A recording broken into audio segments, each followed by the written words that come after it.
and my wine.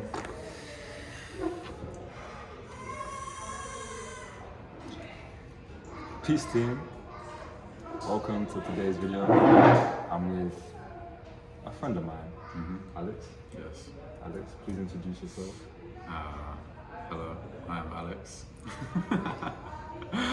It's so weird looking at a camera like this way, but You just speak to me, bro. Who are you?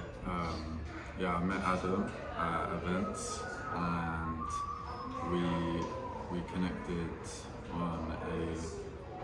on a level which was more than just the kind of surface level conversations that you tend to have at work with people. We began to speak of topics like psychology and spirituality, and realized that we had a lot in common in terms of our interests. And yeah, I guess that's kind of what brought us here today. I remember sharing with you my YouTube journey. Yes. And how, and what that's been like for me, what that's done for me. And yeah, I feel blessed, I feel grateful that we're here today and we get to be here and to share whatever's going to come up during this conversation. And Yeah, man. I agree. Yeah, man. It's a blessing to see from the first moment we would have connected, as you said, just at work, and then to like kind of watch each other's journeys blossom, and then for it to come to this point. Because yes, Alex has a YouTube channel which you should check out. Linked all of this. Quite profound insights and perspective, and just like a very raw type of sharing, which I find, as I consume your content, to be very beneficial and very just like lots can be taken from it. So, and I feel like we kind of share that in lots of elements. yeah. So that's why because I initially thought about I wanted to share space with people during these days of making videos, and Alex was someone who was like, we need to do this. So here we are. Cool. I have a couple questions for Alex. And the first one, bro, I'm gonna start off with is just the broadest one. You can take this as, you can go as to much detail or whatever you feel is relevant. But how have you gotten here? Good sir. How are you here, man? Wow. How have I gotten here? To this very moment where I am now. You know, you're walking on a path. Yeah. Something brought you to this path. So I guess in that sense. Oh, okay. What to this moment? How have you taken it? How have you taken it actually? I'd say I've spoken about this before, but I met someone at the age of 18. You might know him as well. His name's Fabian. And he asked me, do I believe in God? And in that moment I said no, because I grew up Christian, and I had no concept of spirituality or religion really from growing up Christian. It was a very uninspiring environment to go to the church and just hear someone read out scriptures, and to a child's brain it never connects, sort of thing. And for me, I always needed one-to-one sort of attention in those areas anyway, so I'd just get distracted, sort of thing. But over the years I noticed that when you're not connected to something spiritually, in my personal experience, I noticed I just then unconsciously fell into things which weren't beneficial to me, which weren't loving or helpful towards me in my journey.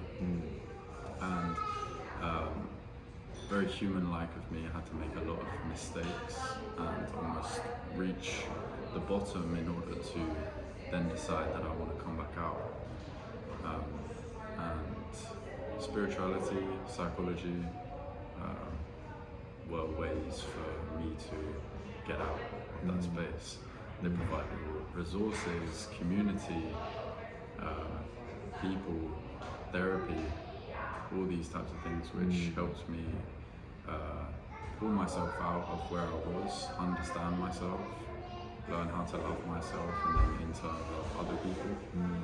And yeah, that journey brought me to understand what my body needs. And at one point I decided intuitively, it felt like I wanted to start talking on YouTube. Something that I noticed about myself was that I am very reflective, very introspective by nature, but my expressive side wasn't very nurtured. It wasn't nurtured. And starting the YouTube and just like speaking every single day and just expressing what was on my heart every single day.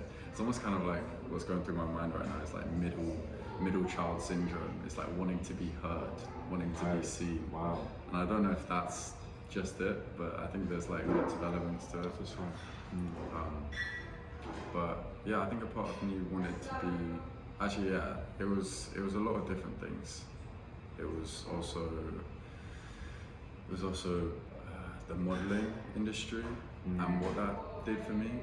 The fact that I felt like for a long time I was being valued on the surface rather than what was going on internally. So yeah, I think my soul yearned to be understood and to be seen, and that wasn't being nurtured or shown for a good part of my life. And then YouTube allowed me to then actually be valued for my true essence. Wow. Which is a really powerful shift. And yeah, now I'm just embracing opportunities and yeah, seeing where it takes me, sort of thing. So here we are. Wow, bro. Yeah. That's so special, and I resonate with a lot of what you said. A lot of that I feel like mirrors in my journey, especially this notion of wanting to be understood and be seen. But as I'm sure you've come to realize, I think it's less about others seeing us and understanding us. It's more about us giving ourselves the opportunity to see ourselves, like in a full circle type of way. Yeah. You used the term when you first started making YouTube videos and you shared them with me. You used the term like exposure therapy, which for me just always stuck. It's like there's nothing more transformative than having all of yourself be seen. Yeah. Because there's no. You learn a lot. There's no hiding. Yeah. So, yeah, because the comfort zone is what keeps you stuck ultimately. Right. And it's an interesting thing. It's like your old self loves the comfort. It loves what it knows, and it will create narratives and fears and doubts in order to keep you in this place. Because it's like, no, I don't want to leave. I don't want. Because it's like I watched the video once, and it's like your old self is like it's a living entity which doesn't want to die, and it will use tactics like nostalgia or fear or doubt as a way to keep you in this state. And you have to be very intentional and very conscious on the path of trying to grow internally. And yeah. Have you ever read The Power of Now, bro? I haven't. Okay, so The Power of Now speaks about a similar concept of the pain body, and it almost describes it like a type of living entity. Okay. And the pain body is the culmination of all the unobserved pain that we have experienced. All the situations that we have not been able to remain present in, it gets stored in the body. And just as you said, this type of thing is always trying to pull you kind of away from the present moment. And the pain body uses the past and then uses projections of the future and does everything it can to keep you living within those two mind frames and not let you just reside in the moment. Yeah. And that's been something a lot for me the past like few months of consideration. And I think kind of my path has kind of gone down this route more of observing the present moment and trying to remain non-judgmental within certain things. Mm-hmm. I wanted to ask you, bro. Mm-hmm. I think this is gonna swing round to what I just said, so I'm gonna ask you this next point. Mm-hmm. What I see in you is someone that, and I've seen this within myself, but I think I've kind of not lost touch with it, but kind of just exploring something else a bit right now. Mm-hmm. And I feel like you, even the things you say and some of the suggestions you made before this video, it's like you have a very clear relationship with the divine, with the creator, with God. It's like, or do you? What does that look like? What does that look like for you? For me, the first thing that came to my mind was like really honest conversation and just being really honest with yourself. Kind of like think like, what are the divine qualities that someone can have? And honesty is definitely one of them. I noticed that for a long period of time, what disconnected me from the divine of God was my dishonesty. It was like a dishonesty to myself, to others, and understanding that like it came from when I started to have these really honest conversations with myself about truly how I feel, what's actually going on, what I truly want, letting go of doing things because my mind thinks it's the right thing to do, or that it's going to be perceived in the right way, sort of thing. So I guess it's this letting go of control, and then when you let go of control, what is that? It's like you have to have faith. Wow. That was a ball, yes. Yeah, and I think that's what it was. It was like for a long period of time I was just trying to control a lot of things. There was parts of myself unconsciously trying to control how I was being perceived, and understanding that it's been some work to surrender the control, let go of it, and just trust that I'm allowed to make mistakes, and as long as I'm following my intuition and I'm just like following my path, I follow what feels like a full body yes, and let go of the no's in my body. Actually listen. I feel like that's when I feel like my relationship is closest with God. Because it's not like a separate thing. This is why I kind of like struggled with church. It's not like I read these scriptures and then my relationship with God is stronger. It feels like it's a really personal relationship, and it's very unique. Everybody's relationship with God looks so unique. So that's why I'd also like don't resonate with sort of just reading scriptures and then just like being like, yes, I feel, because it's like you have to go out and like really figure out like how can you build a relationship with this loving entity sort of thing.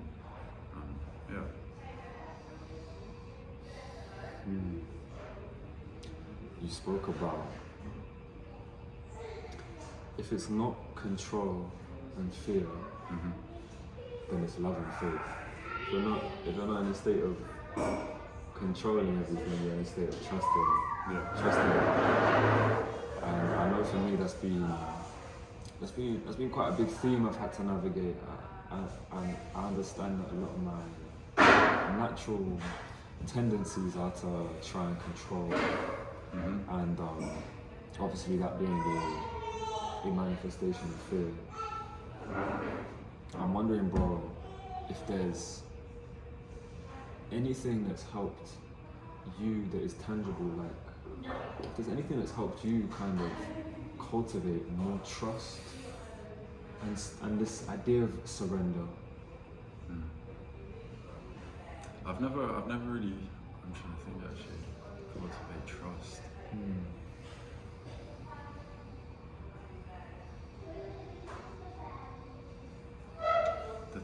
first comes up for me is just like the various spiritual practices that I have. It always comes back to meditation and chanting. Okay. And I think those two, because it feels like in those moments of meditation and chanting, they feel like a direct contact with God. You are sort of, it feels like an intimate space. I think in those moments you begin to sort of gain clarity on decisions, and I always start off my day with meditation or chanting, and I believe from like a feeling perspective that it keeps me rooted in my intentions. And then from that place I notice that it kind of just filters out into my day sort of thing.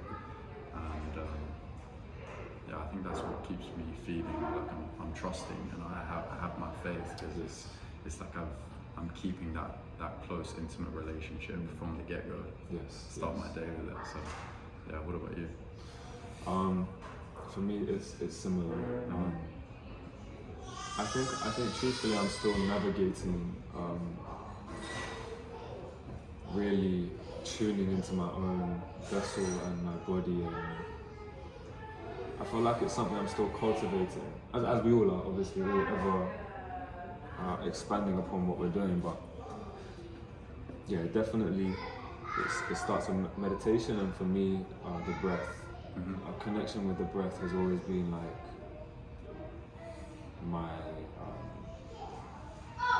my connection to the present moment, and it's within that presence do I feel do I feel not only the presence of everything, and by everything like divinity, God, the Creator. So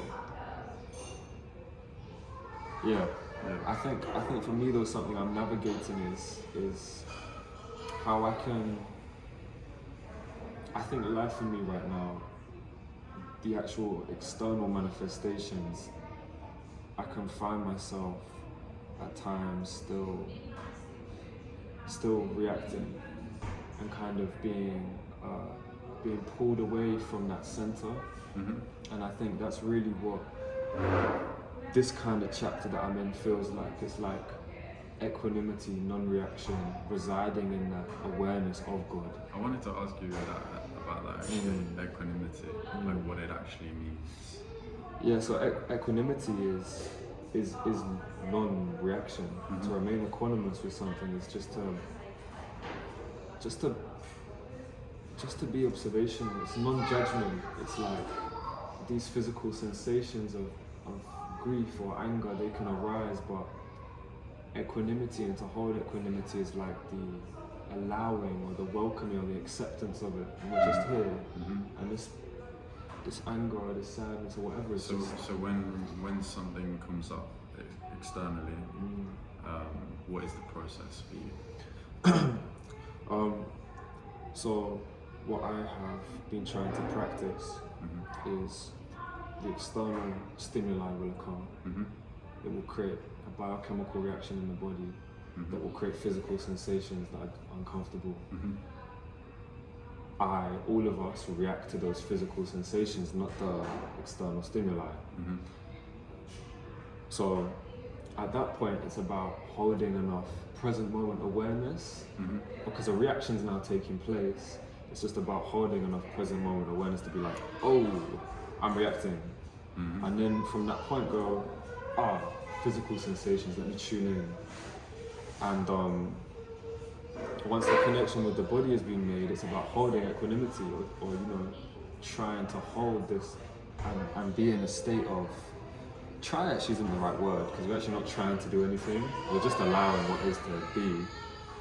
But equanimity is a mental faculty, in a sense of it's like an attitude almost. It's like a mindset. It's like regardless of anything, it's cool.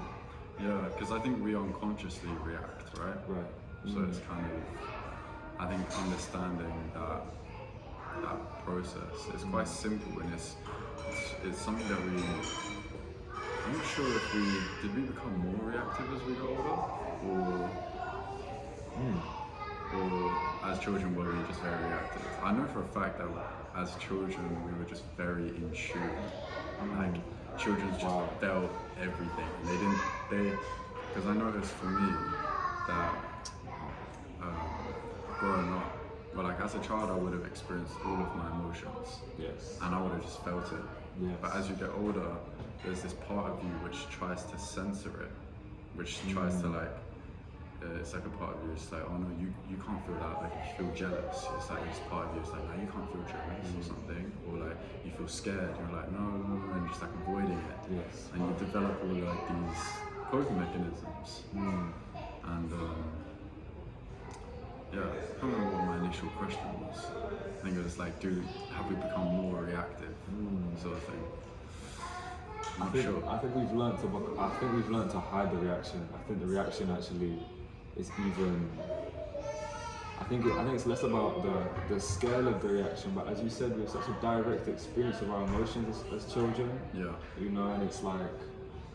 It's that thing of a child, 1 minute can be crying and so sad, and then 10 minutes later it's like normal. Happy, yeah. It's just complete, like, direct. It's complete surrender into like the flow of emotion. Of what is, you know? Yeah. And I think it's kind of almost trying to return to that type of directness with what is, and just let it kind of occur is something it's very prominent on my mind right now.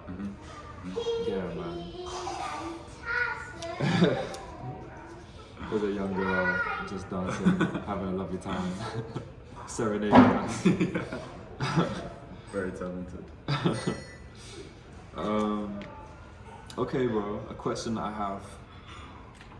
I noticed from me, it just kind of mirrors the video you kind of showed me earlier. Balancing like this spiritual side, or this because for us there is a knowingness that some of this information, these ways of being, when people use certain maybe like clicky spiritual terms, it's like, for me anyway, I don't know about you, like I go, oh, it resonates as truth, but maybe the way in which it's currently manifested in the spiritual culture of things right now, it can maybe feel a bit unbalanced slightly, kind of like what the video is kind of perpetuating.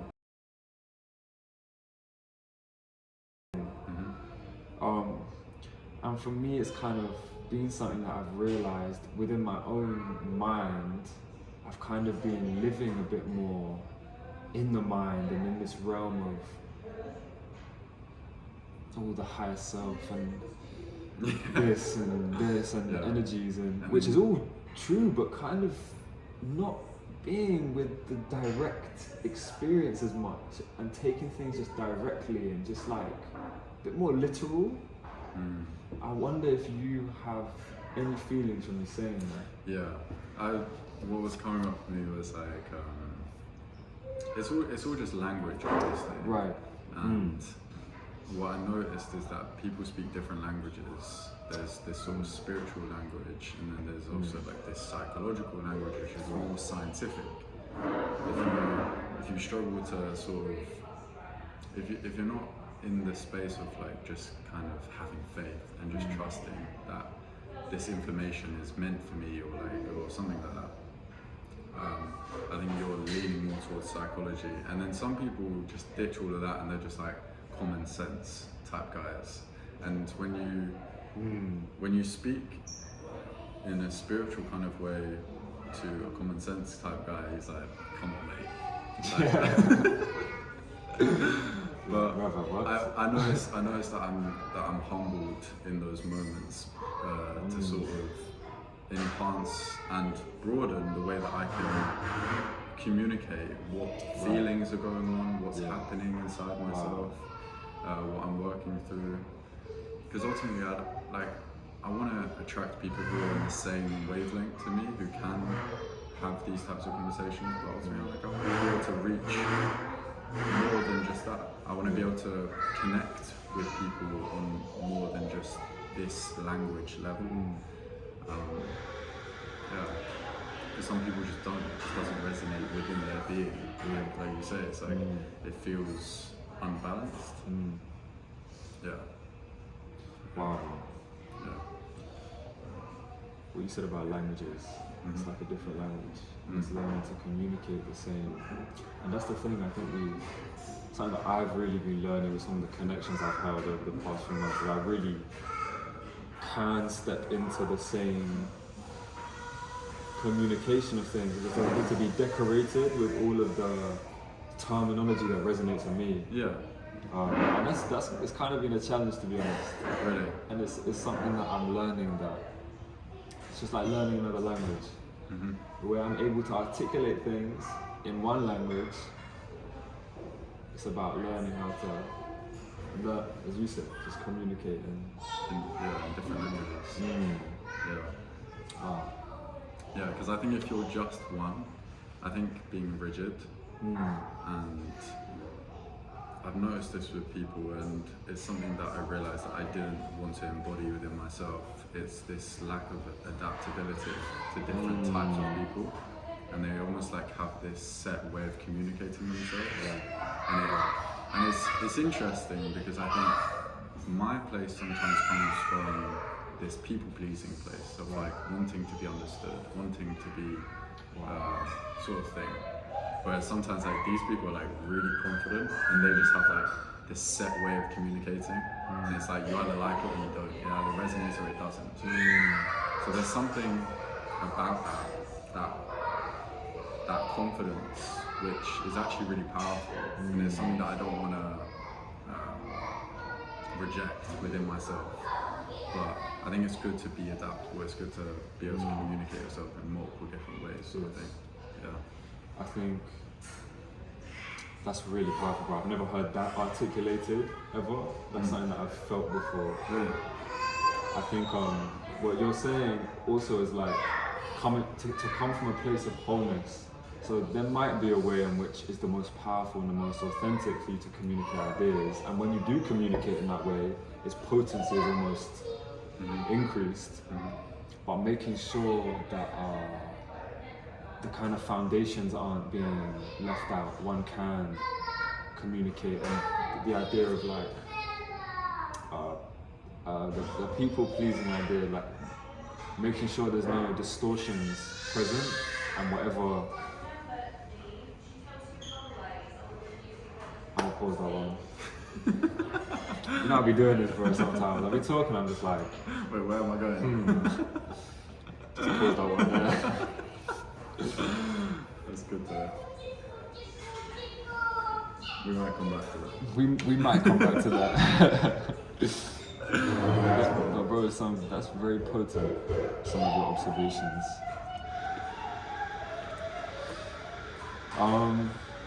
Bro, you mentioned about some of the books you have, and potentially opening up a page.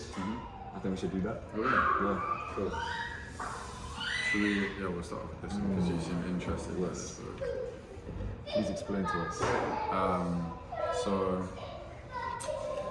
Rick Rubin is someone that I came across when I started doing the YouTube stuff.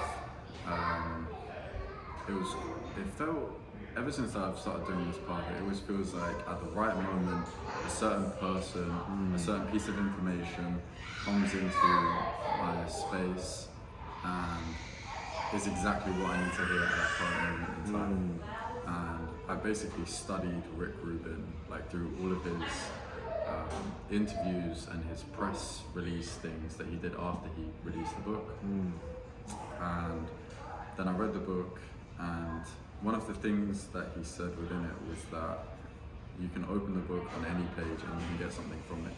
And something that I noticed recently is that you can open the book on any page and you will gain something from it. So it's quite an interesting exercise to just try it. So, picking up off where we left off. Yes. So, the book. The book. Yeah, I think it'll be interesting for you to just try to open it up, and whatever feels intuitively right, and you can just see whatever, and then we can just flow from there. Thank you, bro.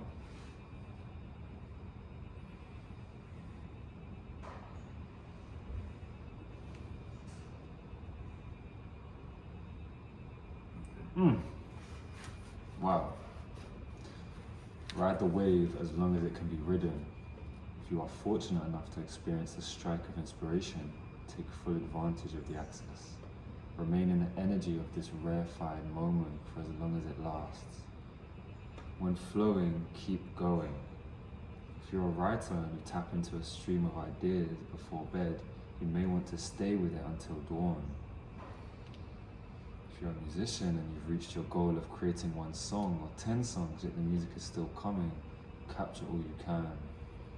The work yielded may not be used in the current project, but it may be of use another time, or it may not. The task of the artist is simply to recognize the transmission and stay within the gratitude until it truly runs its course. In terms of priority, inspiration comes first, you come next, the audience comes last. Oof. These are special moments and are to be treated with the utmost devotion. Our schedules are set aside when these fleeting moments of illumination come. Summon your strength and commit yourself on behalf of this offering, even when it arises at an inopportune time. This is the serious artist's obligation. John Lennon once advised that if you start a song, write it through to the end in that sitting. The initial inspiration has a vitality in it that can carry you through the whole piece. Don't be concerned if some of the parts are not yet all they can be. Get through a rough draft. A full, imperfect version is generally more helpful than a seemingly perfect fragment. When an idea forms or a hook is written, we may feel that we've cracked the code and the rest will take care of itself. If we step away and let that initial spark fade, we may return and it's not so easy to rekindle. Think of inspiration as a force, not immune to the laws of entropy.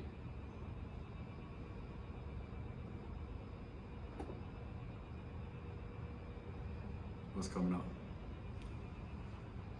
This brother is just speaking to my soul, man. He's so Oh powerful. my goodness. He's so powerful.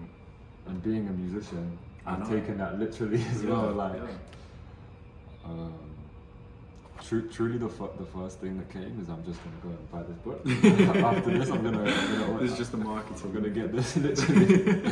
But I almost feel like it spoke for itself. As of this moment, I don't really know if there's anything that's. Yeah, I think something like this book is so powerful.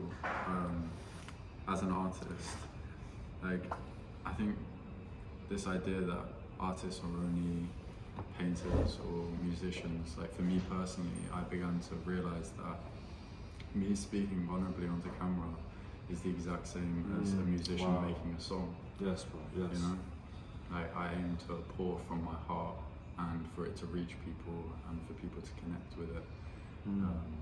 And it's not through the modality of singing or rapping or painting. Sometimes poetry when it comes through, when divine inspiration hits. But yeah, just embracing your artistry in whichever way you want to. Like Carl Jung, one of the biggest ways that he talked about shadow work, like the deep shadow work, healing, is expression of the shadow. By expressing it, you are literally disconnecting yourself from it. And that might be through my way of vulnerably expressing it on camera, or it might be in music, or it doesn't even have to directly be the words, it can also just be the feeling that you're feeling, you know, channeling that into your music. Yeah. And yeah, like as he said, just allowing it to be imperfect, and just when that divine inspiration hits, just don't allow your mind to try and control any sort of perceived outcome of how it's supposed to come out, sort of thing. Just allow it to just flow naturally, and just see the wisdom that you gain from that. Trust that it's all part of the plan. That's something I've, just on a personal level with creating music, I've always really struggled with like this perfectionism, this just overthinking in all senses. How is it going to be perceived? Like what is it? Trying to identify it before it's even being made. Exactly. Yeah. And I feel like it's only in the past year have I had glimpses of, well, even before then, there's been pieces of art that I have created where I understand there was an essence of this type of allowing and flowing and surrender, and it's very apparent in the music. And you hear the music and it's like, this is God given. This sounds good. So, yeah. But yeah, man, just what you just said, what this book just said is hitting quite deeply on many levels, and that's really cool. Please, bro. Yeah. Oh, for me as well. Yeah, man, for you as well. Okay.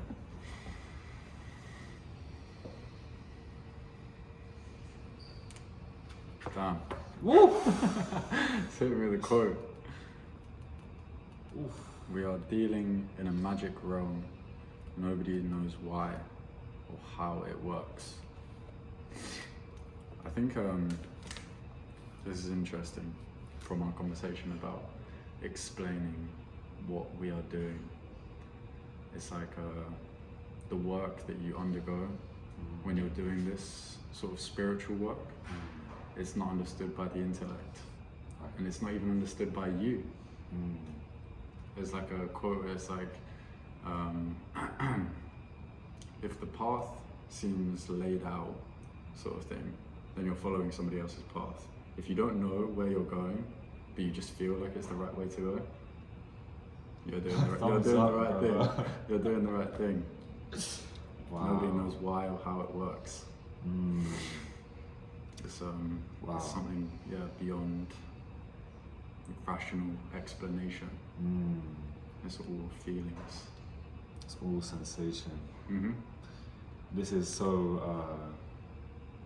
Thank you, Creator. This is a clear reaffirmation of just a lot. Like as you said, this is not it's not an intellectual game. No, because if it was, you'd be thinking, okay, well, this feels like rationally the best thing for me to do. I'm gonna go and I'll study this, and then I'll go and work at this organization, and then I'll get X amount of money, so then I can put that money into this, and it's all this. You're working at one plane. It's this mental plane. Yes. And it's limited ultimately because you're not accessing divine guidance, divine inspiration, your intuition. Just how magical life actually becomes when you do that. You just start noticing like, whoa, I actually feel like I'm living. Yeah, wow. I'm no longer in a routine. You know, it's exciting. It's like a whole different part of this game that you can tap into at any moment. Yeah. Wow, man. Just to show the people what you actually. It could have been a whole page of words, and it was just this. It was powerful, man. Wow. Yeah, really good book. Thank you for sharing, bro. Thank you for all the sharing today. Of course. It's been a pleasure. It has been a pleasure. Like, I know we'll share space again in this type of capacity. And, I hope so. Yeah, man.